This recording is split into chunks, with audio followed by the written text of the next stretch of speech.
욥기 8장 1절부터 보겠습니다.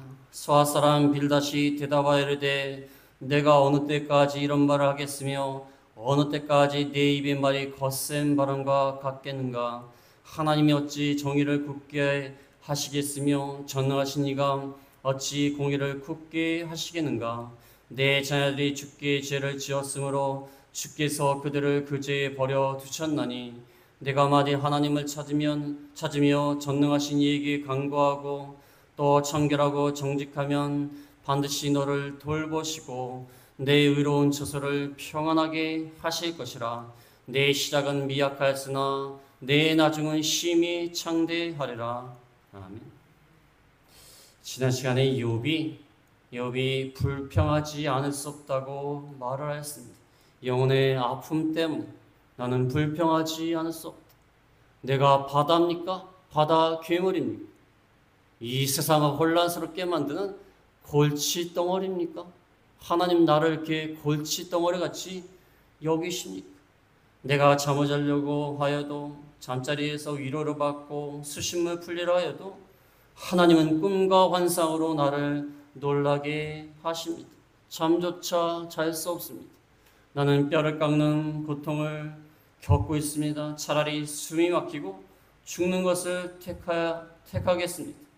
나는 생명을 싫어하고 영원히 살기를 원치 않습니다. 하나님 나를 도와주십시오. 내가 사는 것이 헛됩니다. 그래서 자포자기하는 심정으로 이렇게 말을 하면서 17절에 보면 사람이 무엇이기에 주께서 그를 크게 만드사 그에게 마음을 두시고 아침마다 건징하시며 순간마다 단련하십니다. 사람이 무엇이간데 내가 무엇이간데 이렇게 간섭하십니까? 왜 나를 이렇게 못 살게 하십니까? 내가 뭘 잘못했다고 이렇게 아침마다 건징하고 순간마다 단련하십니까? 내가 무엇이라고? 사람이 무엇이라고? 그러면서 19절에 눈을 돌이키지 아니하시며 하나님은 내게 눈을 돌이키지 아니하시며 침을 삼킬 동안도 나를 놓지 않으십니까? 왜 이렇게 하십니까? 왜 이렇게 하실까요? 사랑하는 자녀니까 이렇게 하죠. 왜 이렇게 하겠어요? 사랑하는 자녀니까 이렇게 하지 않습니까?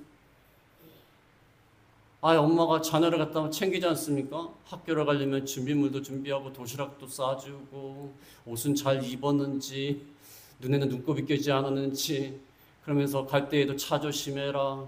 선생님 말씀을 잘 들어라. 아이 입장에서는 왜 나한테 이렇게 간섭할까? 왜 간섭할까요? 사랑하는 자녀니까 간섭하죠. 옆집 아저씨가 간섭하겠습니까? 지나가는 사람이 간섭하겠습니까? 아무도 모르는 사람이 간섭하겠어요. 하나님이 나를 고난을 주고 징계를 주실 때에 무슨 생각해야 되냐면 내가 사랑받는 자녀구나. 그 생각을 하면 돼요. 내가 사랑받는 자녀. 내가 하나님과 관계가 없으면 내가 무엇을 하든지 하나님 무슨 상관이겠어요. 내가 사랑받는 자녀이기 때문에 하나님이 나를 징계하시는 거예요. 저도 이렇게 살다 보면은 하나님이 뭐 잘못하고 있으면은 막 지나가다가 머리를 탁 박습니다. 제가 큰 키는 아니지만 정신 못 차리고 지나가다가 뭐 하나 탁 박혀요. 그럼 별이 보여요. 별이 보여요.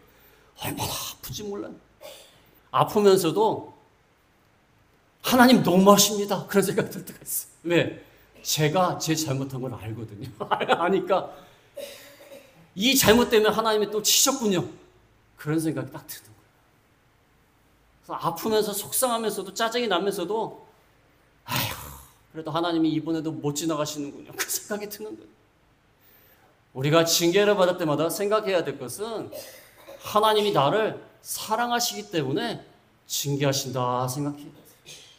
그래서 순간순간마다 건징하시고 단련하시고 침 삭힐 동안도 놔두지 않으시는 그런 하나님이 되신다는 것입니다.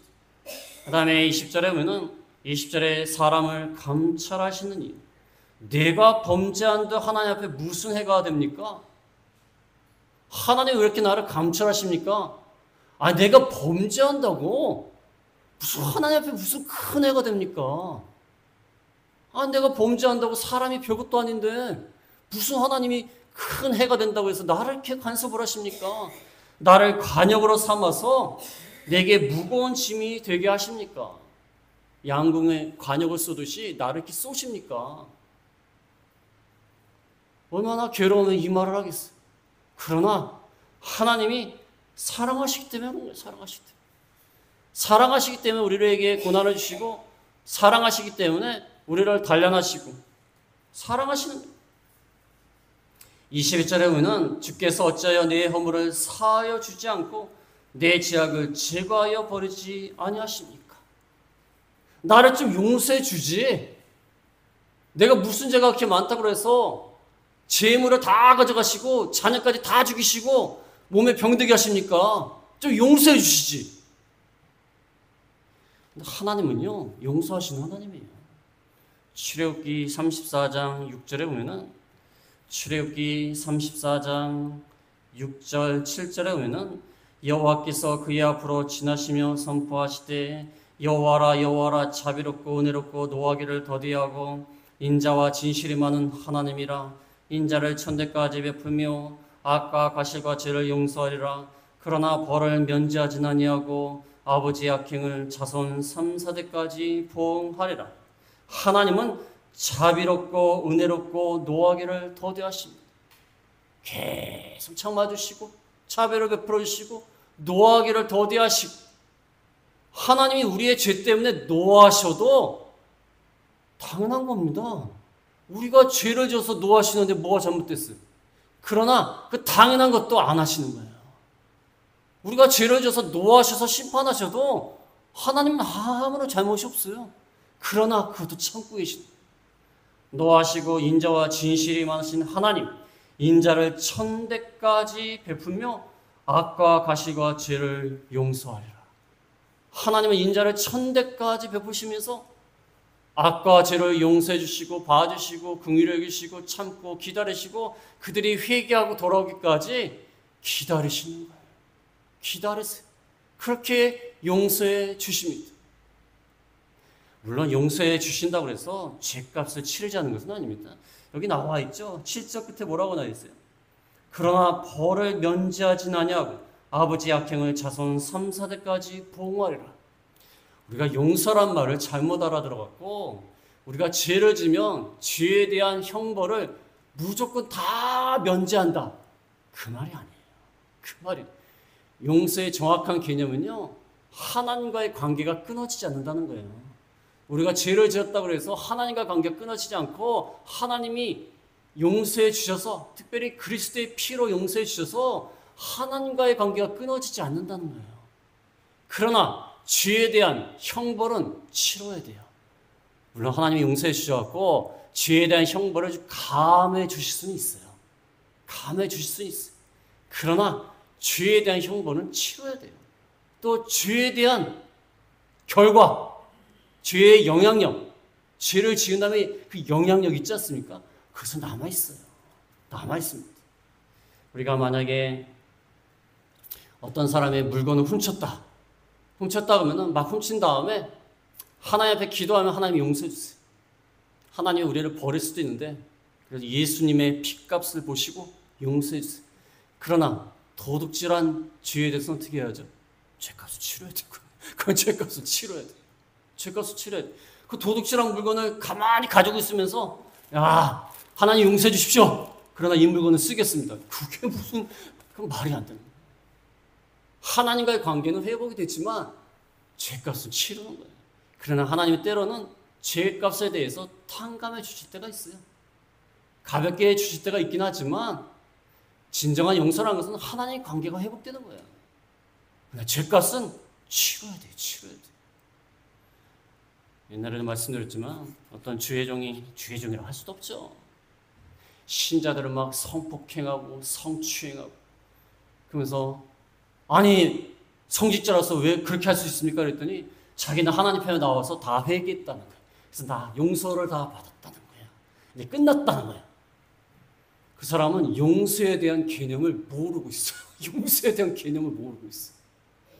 우리가 어떤 죄를 짓든지 하나님 앞에 나오면 하나님이 그리스도의 피를 보시고 용서해 주세요. 하나님의 관계는 회복이 돼요. 중요한 건요, 그 죄값은 치러야 돼요. 죄값은 치러야 돼요.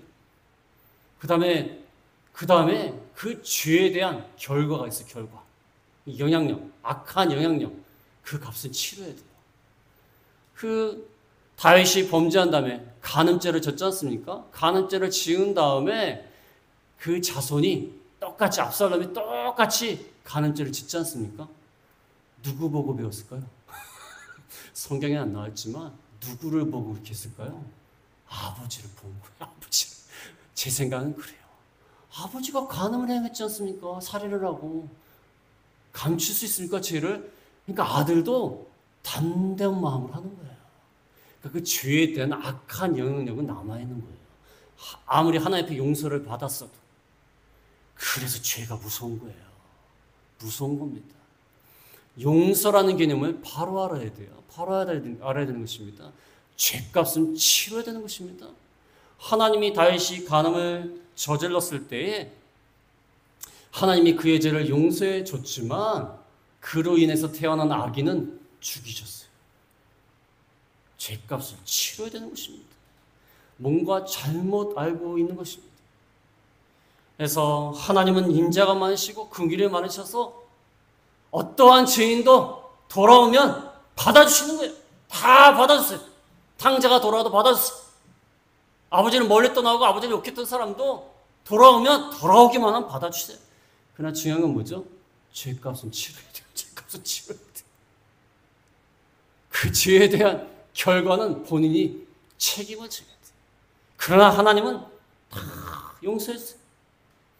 그래서 회개하고 돌아와야 된다는 것입니다. 그 다음에 오늘 8장 1절에 보면 이제 세 친구 중에 두 번째로 첫 번째 친구인 엘리바스가 대답을 한 다음에 욥에 대해서 말을 한 다음에 이제 두 번째 친구인 수아 사람 빌닷이 대답했습니다. 1절에 수아 사람 빌닷이 대답하여 이르되 내가 어느 때까지 이런 말을 하겠으며 어느 때까지 내 입의 말이 거센 바람과 같겠는가. 수아 사람 빌닷 이 친구도 엘리바스와 뭐 똑같아요. 욥을 그냥 비난하고 있는 겁니다. 어찌하여 네가 의인이라고 하고 죄가 없다고 하고 하나님을 갖다가 공격하느냐? 하나님이 왜 이렇게 부당하다고 이렇게 말을 하느냐?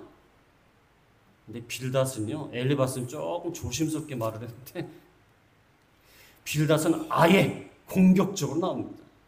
엘리바스는 좀 말하다가 약간 이렇게 우회적으로 얘기를 해요. 그 4장 1절에 보면은 4장 1절에 엘리바스가 대답합니다.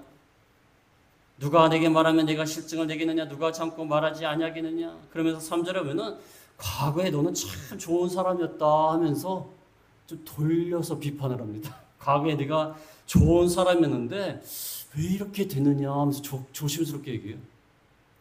근데 여기 수아 사람 빌닷은 뭐라고 하죠? 내가 어느 때까지 이런 말 하겠으며 어느 때까지 네 입의 말이 거센 바람과 같겠느냐.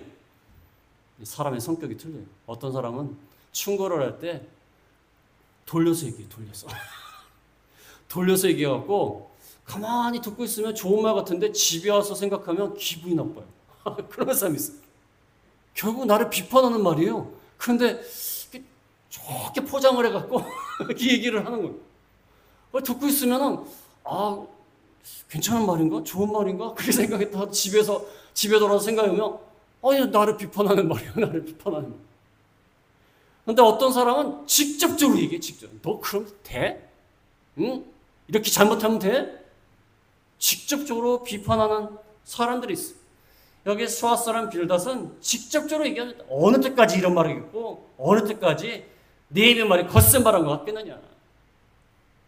지금 욥이요. 첫 번째로 대답을 한 겁니다. 엘리바스가 말을 할 때 첫 번째로 대답을 6장부터 한 겁니다. 6장, 7장은 첫 번째로 욥이 대답을 한 거예요.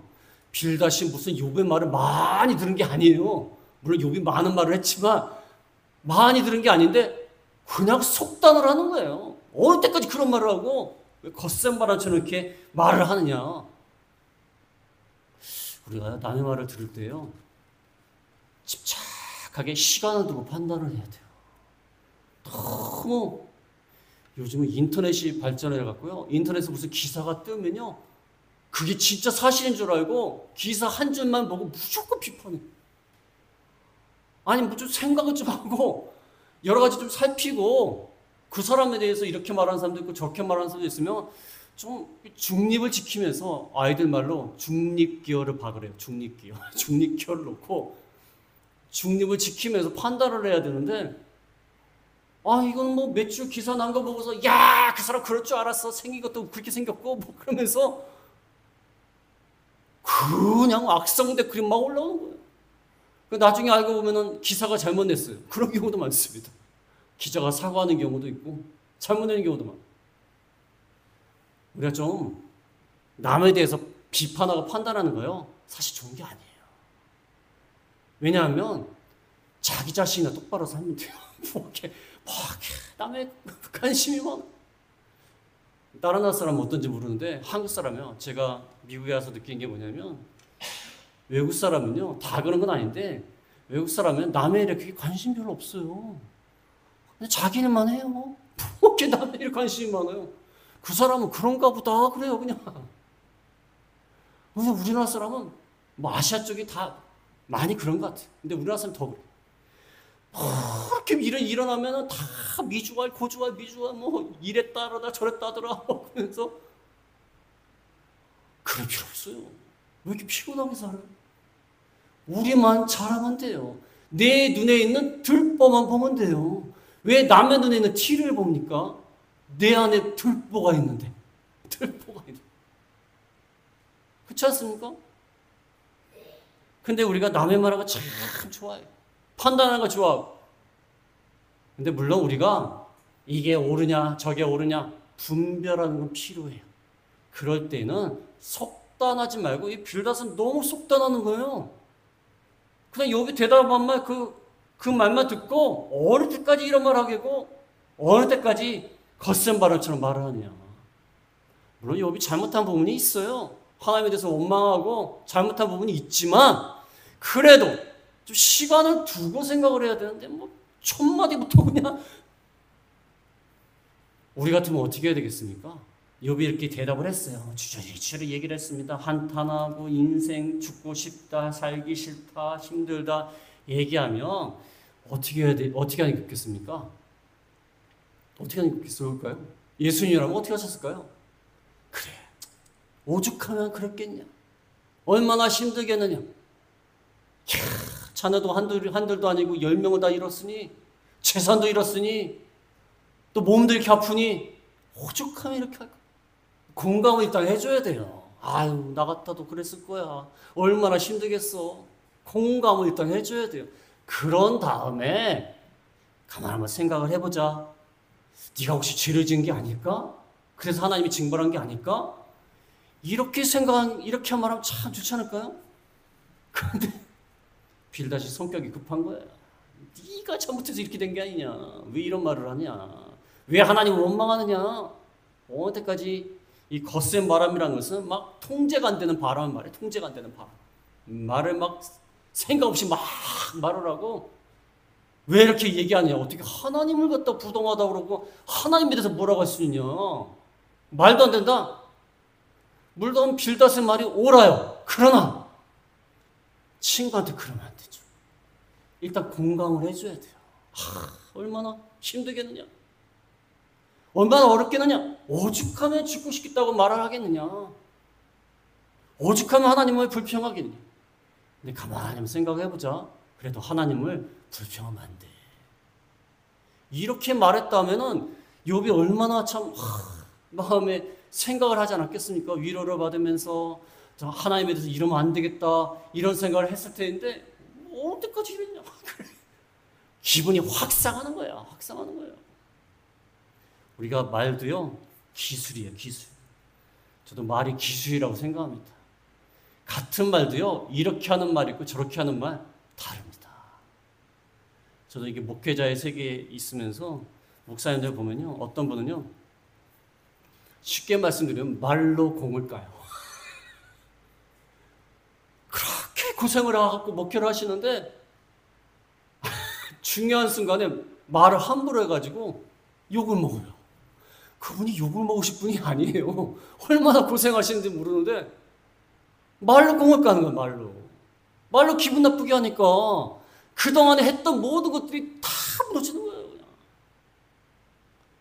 참 안타까워요. 근데 좀 야근 분들은 딱히 고생을 안 하는데도 말을 잘 하셔가지고 칭찬받는 분들이 있어요. 그분이 머리가 좋은 거야. 그분이 머리가 좋은 거야. 뭐 딱히 목회 하신 것도 없는데 그분이 말을 잘하세요. 말을 막 공감해주고 상대방 입장에서 생각해주고 그러니까 뭐 특별히 뭐 도와준 것도 아닌데도 다들 좋았어요. 우리가 지혜가 있어야 돼. 지혜가. 속단해서는 안 돼요. 어떤 것을 판단할 때 시간을 두고 판단하고 그다음 말을 할 때에도 공감해주고 부드럽게 그 사람 입장에서 말을 해주면 이게 효과가 있어요. 근데 뭐 직선적으로 막 말을 하고 물론 말하는 게 옳은 말이에요. 옳은 말이 어떨 때는 더 기분 나빠요. 어떨 때는 옳은 말이 더 기분 나쁠 때가 많아요. 차라리 옳지 않은 말은 괜찮은데 옳은 말이 더 기분 나쁠 때가 있어요. 제가 전에 얘기했는지 모르겠지만 학교 생활할 때 보면은 선생님은 어떤 아이가 좀 잘못했어요. 근데 선생님은 그냥 지나가려고 그래요. 근데 어떤 아이가 손을 딱 들어요.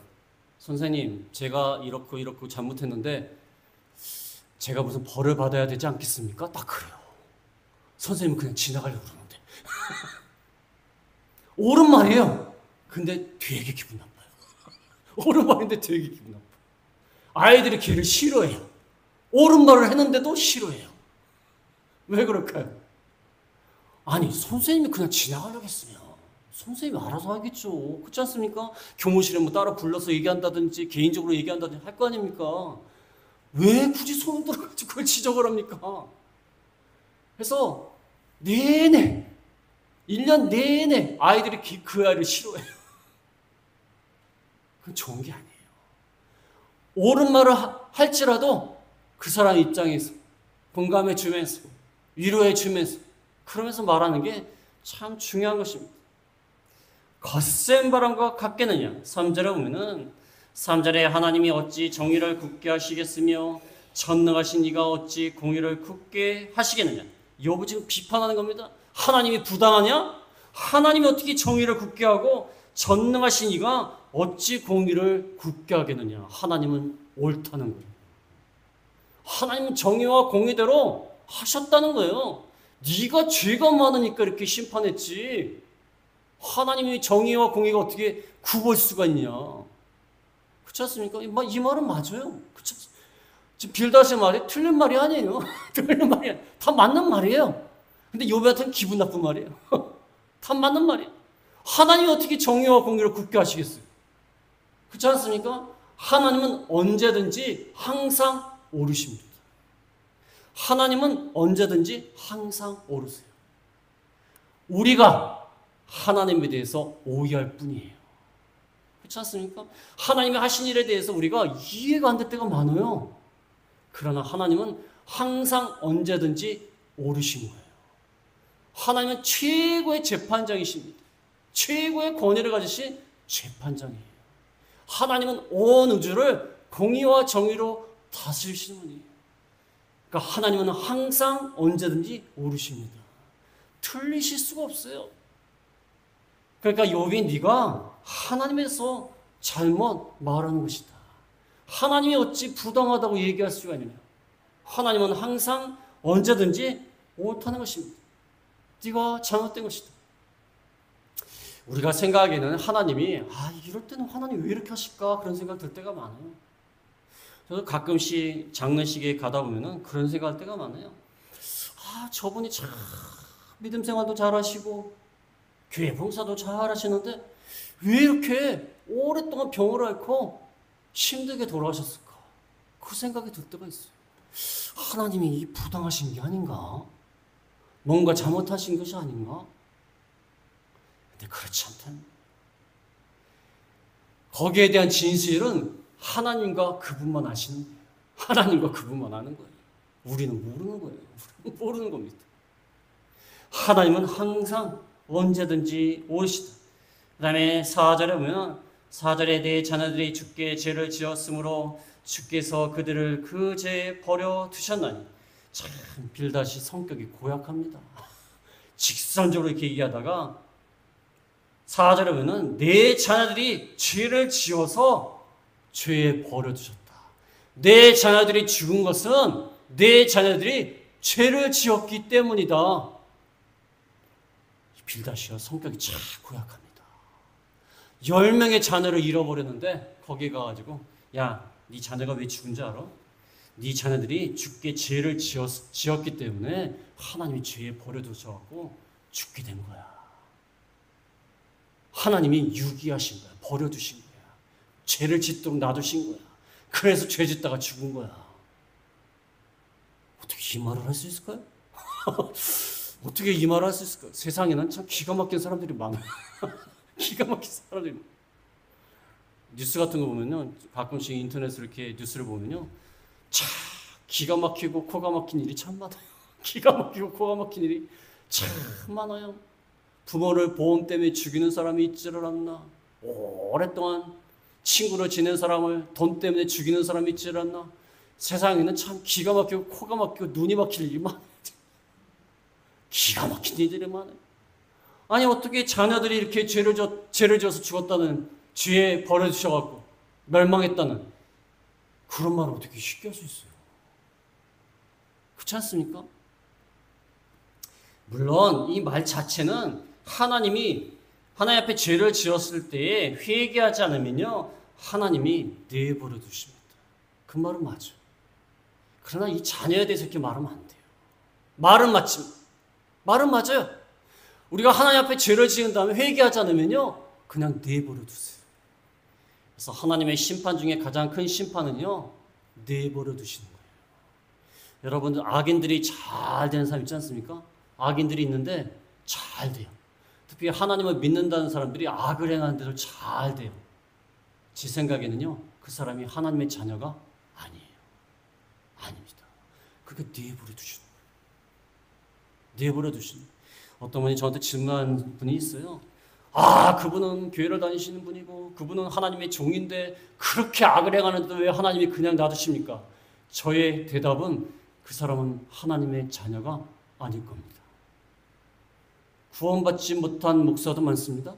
구원받지 못한 목사도 설교합니다. 구원받지 못한 목사도 설교해요. 많습니다. 옛날에 있었어요. 많습니다. 하나님의 종이라고 다 구원받은 게 아니에요. 아무도 몰라요. 하나님만 아세요. 하나님만 아십니다. 악을 행하는데도 하나님의 자녀임에도 불구하고 하나님이 징계하지 않는다? 그거는 하나님의 자녀가 아니기 때문에 그래서 내버려 두시는 거예요. 여러분 지나갈 때 어떤 아이들이 막 말썽 피고 담배 피고 어쩌다 하면은 물론 가서 얘기는 해줄 수 있어요. 근데 계속 그러면 어떻게 하죠? 어쩔 수 없는 거예요. 내 자녀라면 데려다가 막 때리든지 혼을 내든지 하지만 아니 지나가 애들인데 내 자녀도 아닌데 뭐 어떻게 하겠어요? 그걸. 자기네 부모가 알아서 해야지. 그렇지 않습니까? 하나님의 자녀가 아니기 때문에 내버려 두는 거예요. 우리가 하나님 앞에 죄를 지으면요, 회개해야 돼. 회개해야 돼. 근데 회개하지 않으면 하나님이 더 큰 징계를 하고, 그래도 회개하지 않으면 그 사람이 진짜 믿는 사람인가 생각을 한번 해봐야 돼요. 생각을 해봐야 돼. 그리고 우리 주변에 악을 행하는데도 불구하고 가면 더 잘 된다. 하나님 내버려 둔다. 그럼 하나님의 자녀가 아니에요. 하나님의 자녀가 아니에요. 물론 하나님의 자녀 중에서도 하나님이 가끔은 내버려 두시는 분이 있어요. 하나님의 자녀인데도 내버려 두시는 경우 있어요. 왜? 그렇게 살다가 한번 어려움을 한번 당해봐라 하면서 내버려 두는 거예요. 내버려 두는 거예요. 한 번은 저희 집 강아지가 막 뜨거운 게 있는데 막 뭐 먹고 싶다고 손대고 싶다는 거예요. 그래갖고 뜨거우니까 안 되잖아요. 계속 손대고 싶다는 거예요. 그래서 야 한번 뜨거운데 한번 가까이 대봤어요. 그러니까 도망치는 거예요. 인간이건 사람이건 한번 당해봐야 이걸 아는 거예요. 하나님 가끔씩 우리가 죄를 짓고 회개하지 않으면 내버려 두세요. 가끔씩 하나님의 자녀를 할지라도. 근데 그거는 깨닫고 돌아오게 하기 위해서 하시는 거예요. 완전히 내버려 두시는 건 하나님의 자녀가 아니고 깨닫게 돌아오게 하시라고 내버려 두는 거예요. 한번 해봐라. 그러다가 코가 깨지고 이마가 깨진 다음에 아이고 하나님 아니군요 하고 돌아오는 거예요. 가끔 하나님 그러실 때가 있어요. 그냥 내버려 두세요. 내가 죄를 짓는데도 가만 놔두세요. 모든 게 다 잘 돼요. 그건 하나님이 한번 코가 한번 깨져봐라 하면서 내버려 두시는 거예요.